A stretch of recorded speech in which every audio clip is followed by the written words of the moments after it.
The city of Vera was always alive with noise, trade, and bright neon lights. But not every corner was beautiful. Not every street was safe.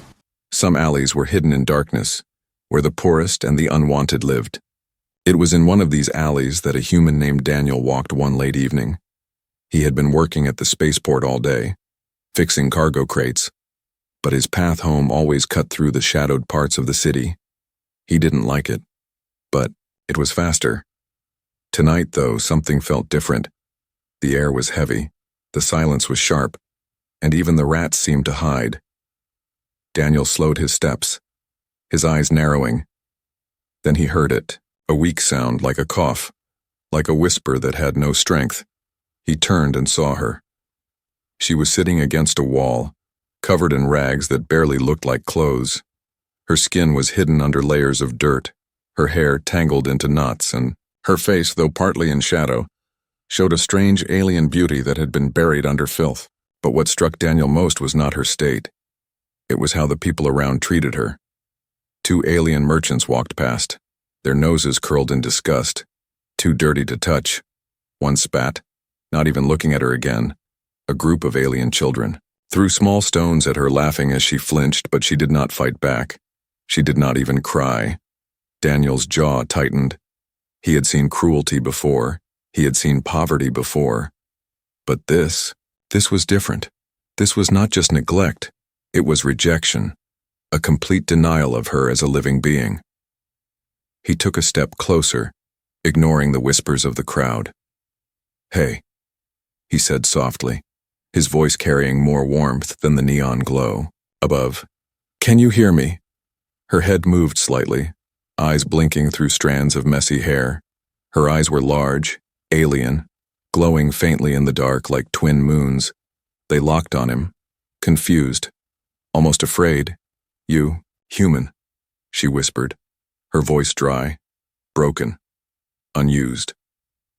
Daniel crouched beside her, his knees pressing against the wet stone.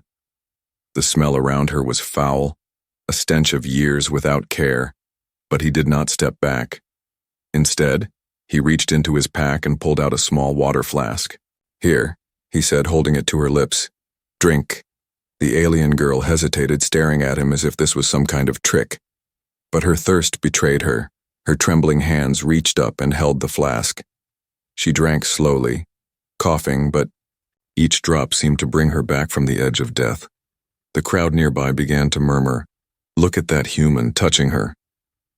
He'll be cursed. She's untouchable, filthy." Daniel ignored them, his focus stayed on her. "What's your name?" he asked. She looked down, shaking her head weakly. "No, name," she whispered. "Only dirt, only shame." His chest tightened at those words. What kind of life had stripped her even of her name? He could see scars hidden under the dirt, marks of whips or chains. He felt anger rise, but he pushed it down. This moment was not for anger. It was for her. Daniel carefully slid an arm under her shoulders. "I'll help you," he said firmly. "You don't deserve to be left here." Her eyes widened, glowing brighter with surprise. No one had ever said that to her. Not once. "You. Touch me," she whispered, as if testing if it was real. "Yes," Daniel said, lifting her slowly, her frail body light in his arms. "And I won't let go." The crowd gasped. Some laughed, some cursed, others shook their heads in disbelief. A human holding her, but Daniel did not care. He had already made his choice. As he carried her out of the alley, her weak head leaned against his chest, and for the first time in years, she closed her eyes not in fear, but in a fragile hope. Yet in the shadows of the alley, another figure watched, cloaked in darkness, its eyes glowing with something far more dangerous than pity. The moment Daniel took the girl away, a chain of events began. Events that neither he nor the girl could imagine. The Alley of Shadows had given birth to a story that would shake the city, the empire, and maybe the entire galaxy.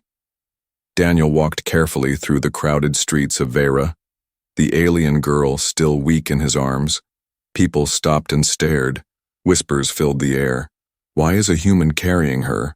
Doesn't he know she's cursed? He must be mad. He ignored them all.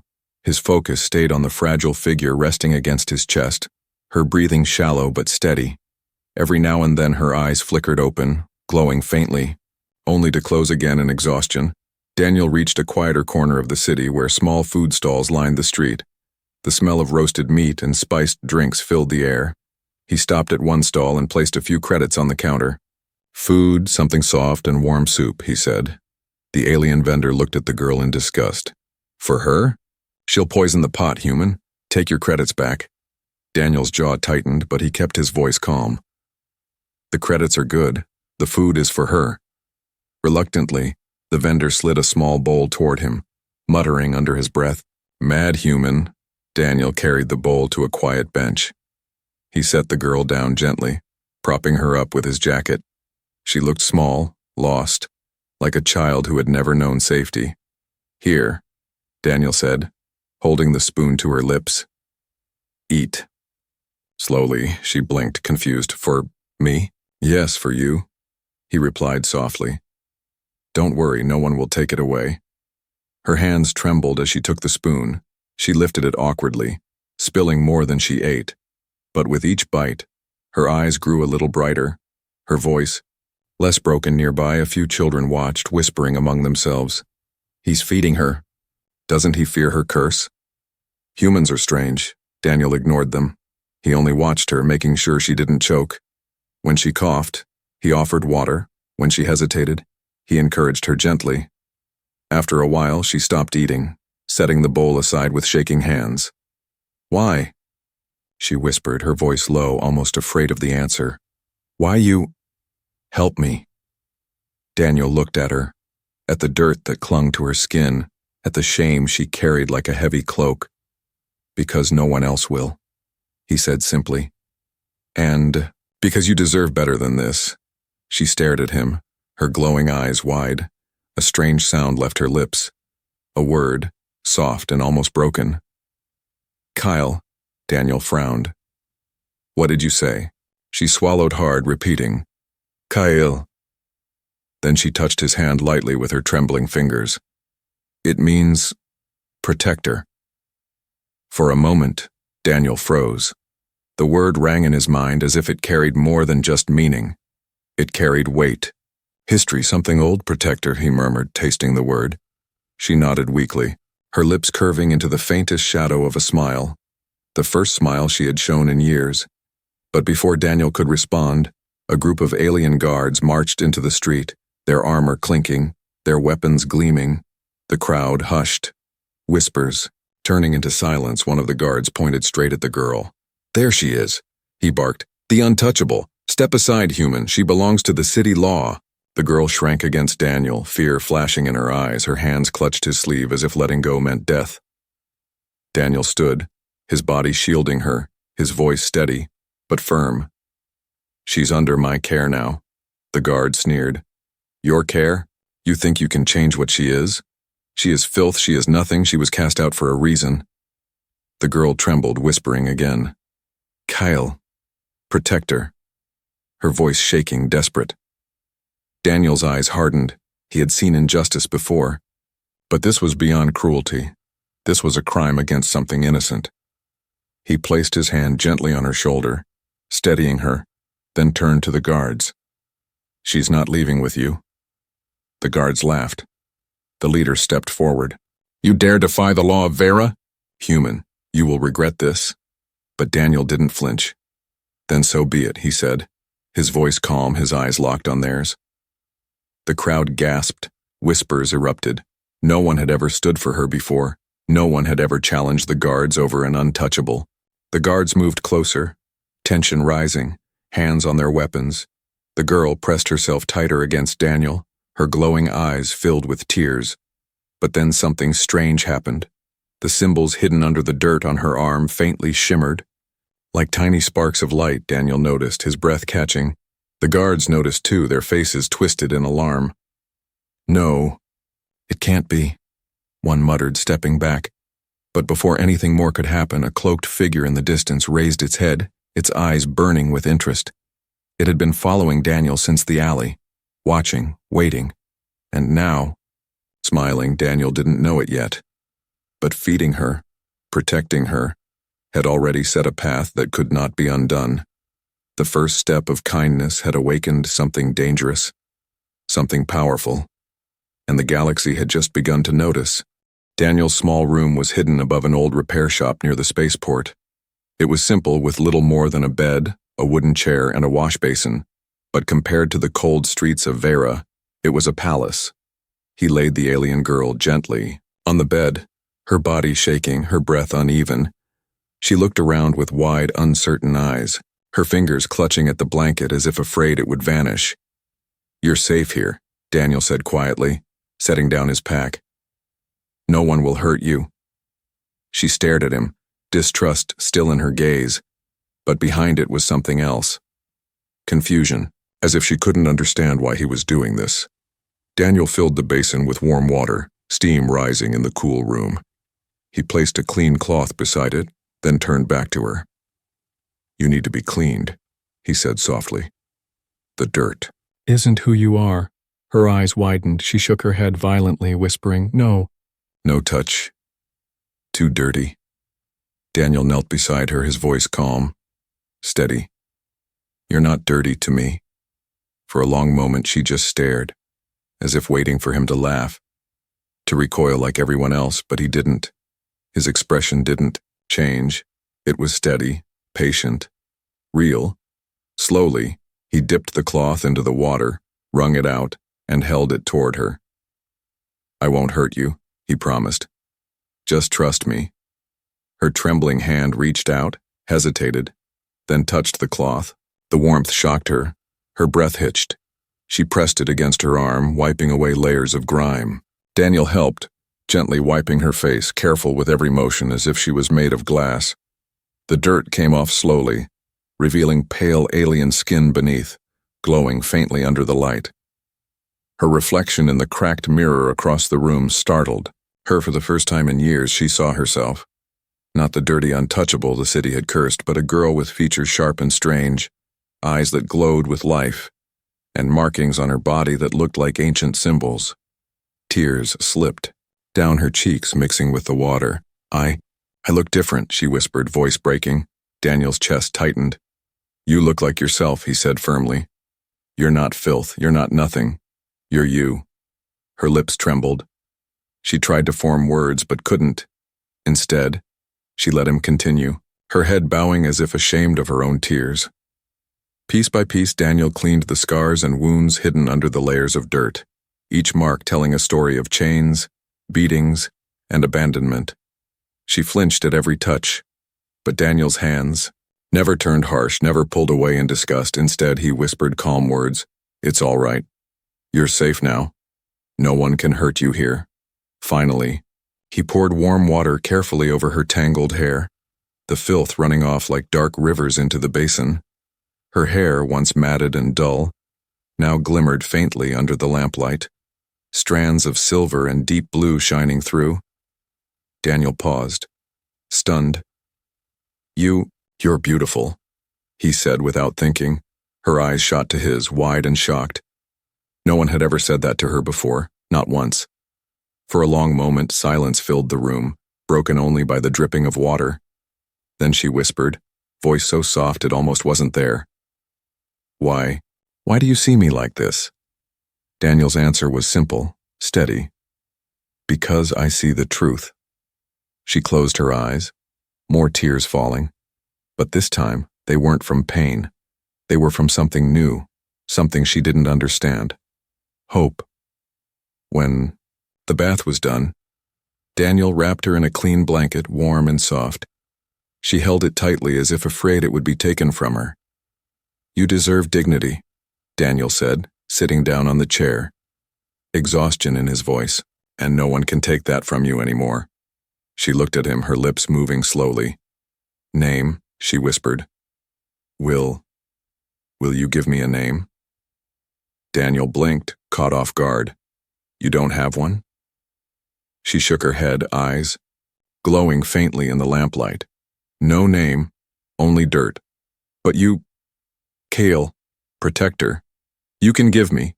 Daniel leaned back, thinking, his gaze meeting hers. "All right, he said softly. Then I'll call you Leora. It means light. Her lips parted, her glowing eyes widening. She repeated it slowly, tasting the sound. Leo. Ra. For the first time, her smile was real, small and fragile, but real. I am Leora, she whispered, as if claiming her existence for the first time. But outside the small window, hidden in the shadows, the cloaked figure from the alley stood watching, its voice low, almost a hiss. So, the girl awakens. As Daniel sat with her, unaware of the danger building beyond his door, the symbols on Leora's skin faintly glowed once more, like a silent warning.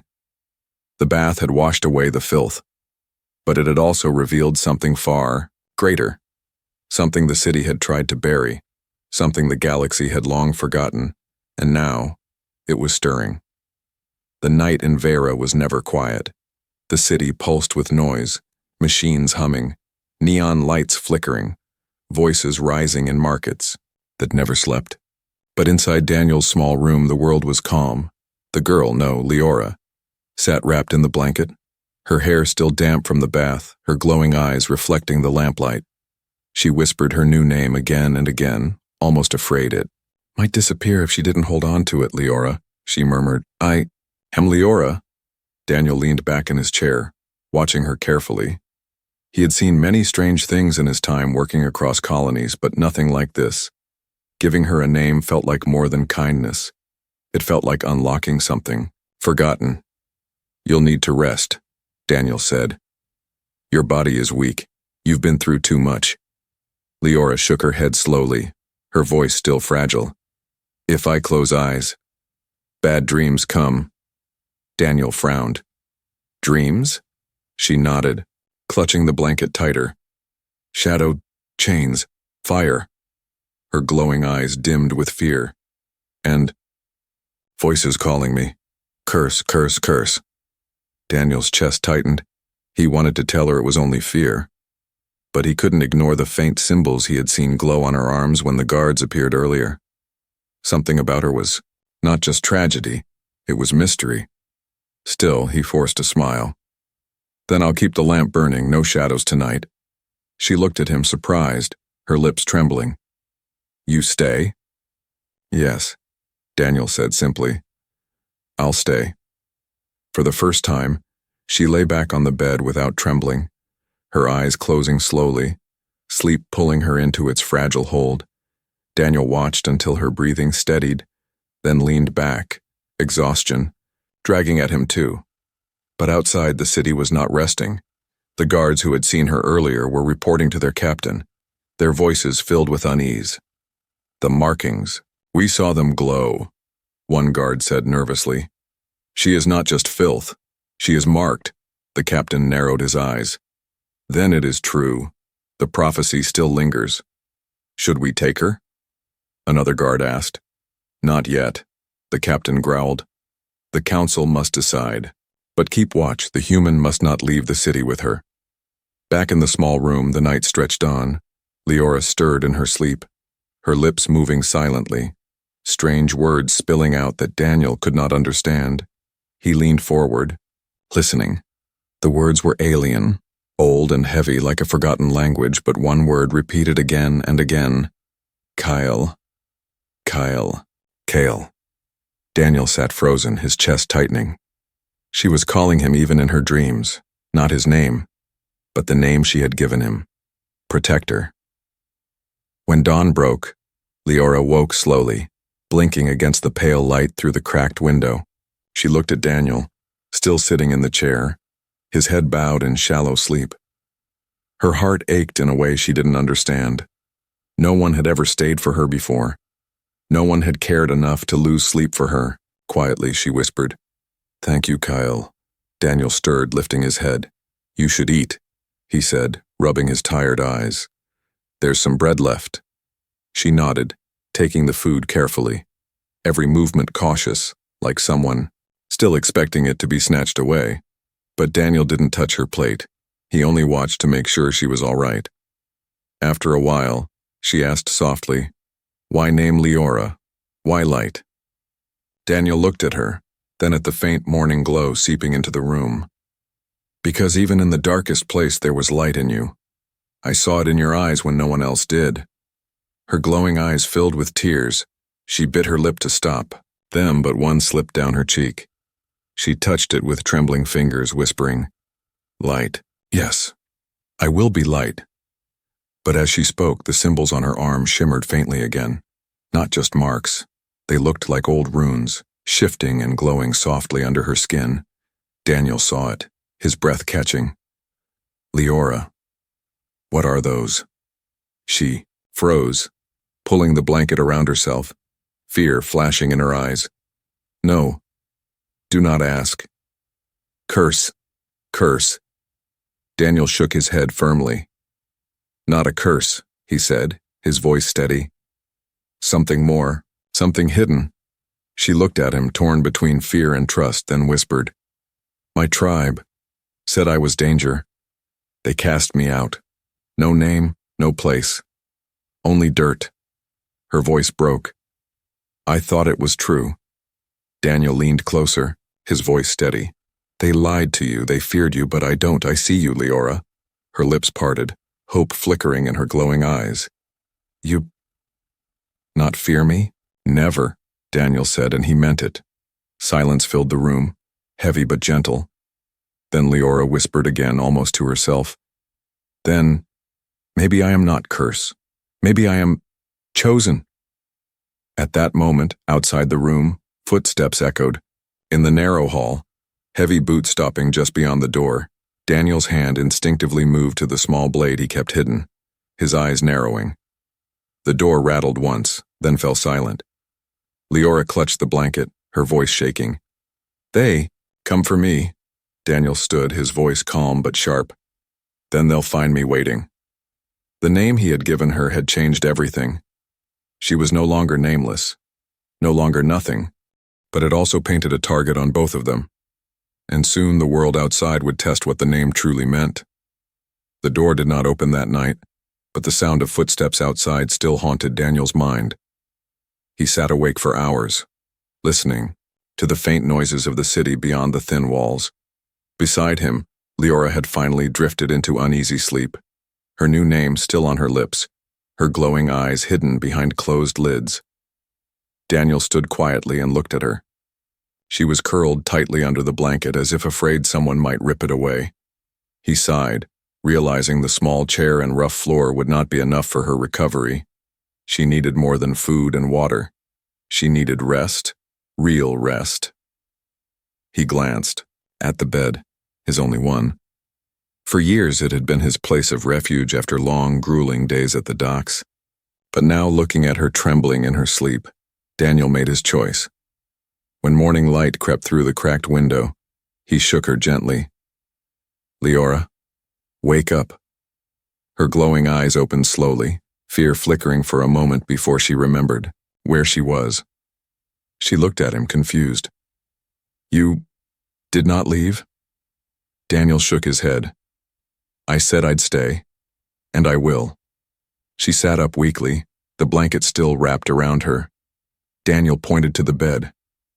"From now on, this is yours." Her, head tilted, unsure she had heard correctly. "Mine?" "Yes," Daniel said firmly. "It will keep you warm and safe. You'll sleep here every night." Her lips parted and her hands gripped the blanket tighter. She whispered as if the words were too heavy. "But where will you sleep?" Daniel smiled faintly. "I'll manage. Don't worry about me." Tears welled in her glowing eyes. No one had ever given her anything before, not even a shred of cloth. And now this human was giving her his bed, his only comfort. She pressed a trembling hand against her chest as if the kindness was too much to hold. Why protect me so much?" Daniel knelt beside her, his voice steady. "Because you deserve it, Leora. Because you're not dirt, you're not curse. You're someone worth protecting." The word struck her deeper than any blade. For years she had believed she was nothing. Now this human's voice was rewriting her truth. She touched the bed slowly, like it was sacred. Then, I will try not to bring shame to it. That night, when she lay down on the bed again, she did not curl in fear. She lay flat, her glowing eyes fixed on the ceiling. Daniel sat in the chair nearby, watching. For the first time in her life, she whispered, "I feel safe." Daniel smiled softly. "Good. That's all I want." But even as he said it, he couldn't shake the memory of the guards. They had seen her symbols glowing. They knew something. And someone had stood outside their door. Later, when Leora drifted into sleep, Daniel finally allowed his mind to rest. His eyes closed, the blade still in his hand, ready for whatever came. The next day brought more than silence. It brought whispers. When Daniel walked to the market for food, he noticed the stares. Some aliens sneered at him. Others looked fearful. One vendor muttered under his breath, "Protector of filth." But one old merchant leaned closer as Daniel paid for bread. His voice was a low rasp. "Careful, human. That girl. She is not what she seems, the markings, and I've seen them before, long ago. She is dangerous." Daniel's eyes narrowed. "Dangerous? She's just a girl who needs help." The merchant shook his head quickly, fear in his eyes. "No, she is more than that. Protect her if you wish, but know this, others will come. They will not let her live free." Daniel walked back to his room with the bread heavy in his hand. His mind churned with the words. Dangerous? More than a girl? The thought of it twisted his stomach. But then he thought of Leora's fragile smile when he gave her the bed, her soft whisper, "I feel safe." He made a promise to himself. No matter what the truth was, he would not let her fall back into chains. That night, as Leora lay on the bed again, she dreamed. She saw fire, chains, and voices calling her name. Her real name, hidden deep, not Leora, but something older. Her symbols burned bright in the dream, and a voice whispered, "You are chosen. You are light in the dark." She woke suddenly, gasping. Daniel was already by her side. "What is it?" Her glowing eyes trembled with fear. "Dreams again. But different. They call me not curse, not dirt, but chosen." Daniel placed a hand gently on her shoulder. "Then maybe that's the truth, Leora. Maybe you were never curse. Maybe you were always meant for more." Her breath shook, but hope flickered in her eyes. She looked at the bed, then back at him. Then this place. This bed. It is not just rest. It is protection. It is home. Daniel's chest tightened at her words. Home. She had never had one. But now, in his small room, on his single bed, she had found it. Yet outside, beyond the walls, shadows stirred. The guards spoke, with hushed urgency, and the cloaked figure followed Daniel's every move. The bed had given her dignity. But it had also painted a target, and soon the enemies in the dark would strike. The nights in Vera had always been dangerous, but now Daniel felt the danger pressing against his very door. Since the day he gave Leora a name, since the night he gave her his bed, the city seemed to watch them with sharper eyes. Leora sat on the edge of the bed, the blanket pulled tightly around her. Her glowing eyes flickered with unease. She could sense it too, the weight of eyes in the dark. "They are coming," she whispered, her voice barely audible.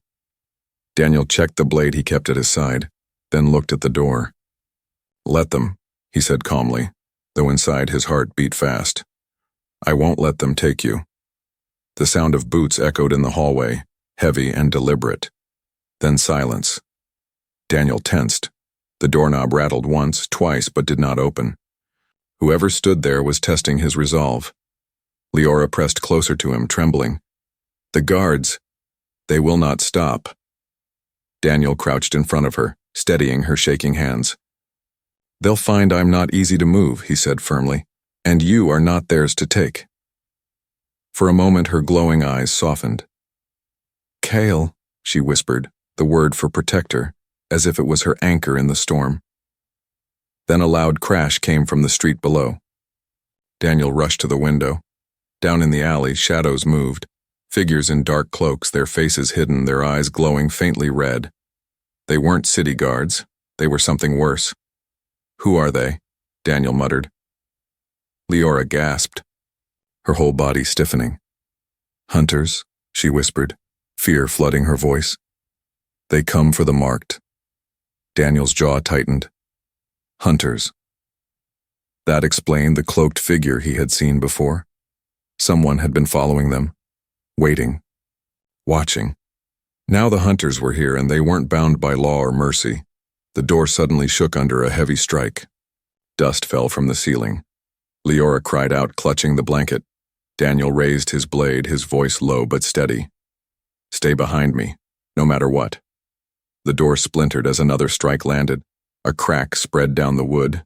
Then, before it broke completely, something strange happened. Leora's markings flared to life.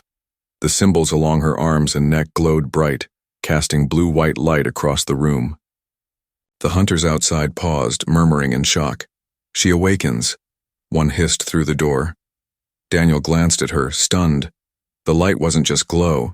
It pulsed, alive, like it was responding to her fear. "Leora, what's happening?" Her voice shook. I don't know. The markings, they respond when I am near danger. But I cannot control them." The hunters struck again, harder this time, wood splintering wide. Daniel braced himself, blade ready. The door burst open, 3 cloaked figures rushing in, their weapons gleaming in the lamplight. Their movements were fast, practiced. These were killers, not guards.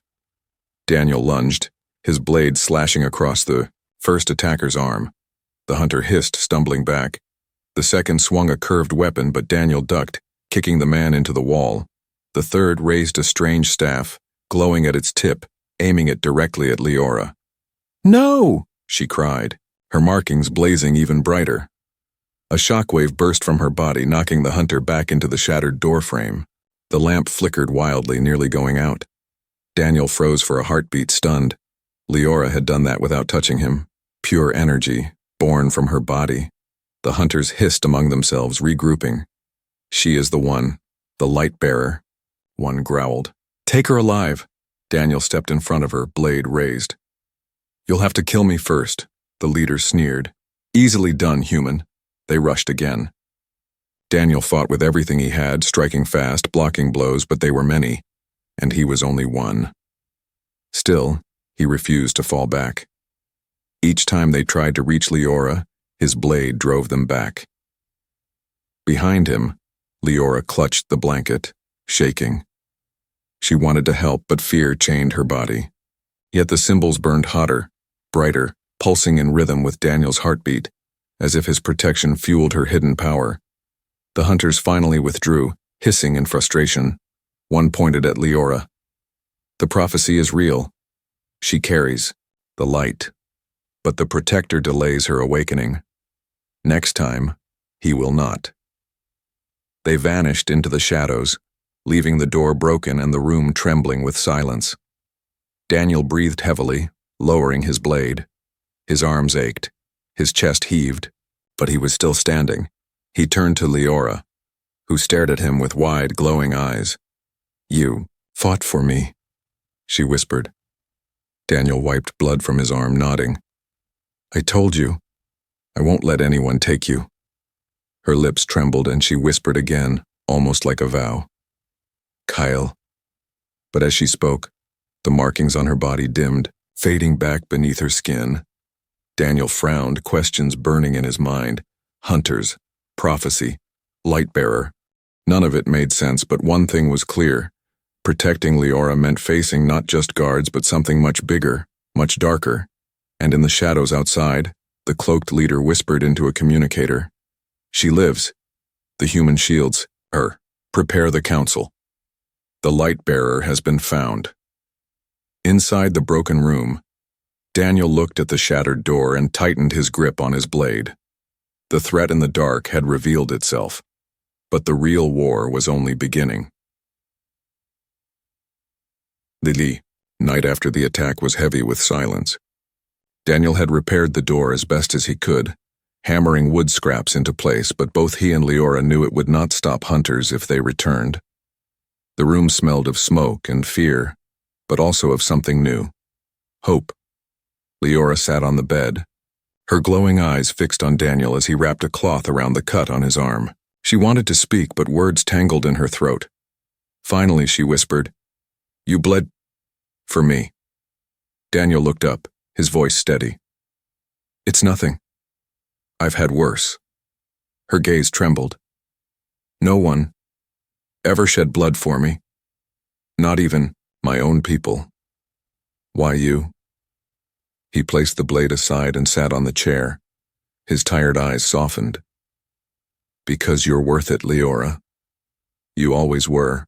They just couldn't see it." Her lips parted. The words hit harder than any weapon. She looked at the blanket, then back at him. "If I stay, they will come again. More hunters. More guards. You will die for me." Daniel leaned forward, his voice firm. "Then I'll die protecting you, that's my choice, but I'd rather live and see you free." Her chest tightened. No one had ever spoken to her like that. She touched the bed softly, whispering, "This bed, this place, is the first time I felt safe.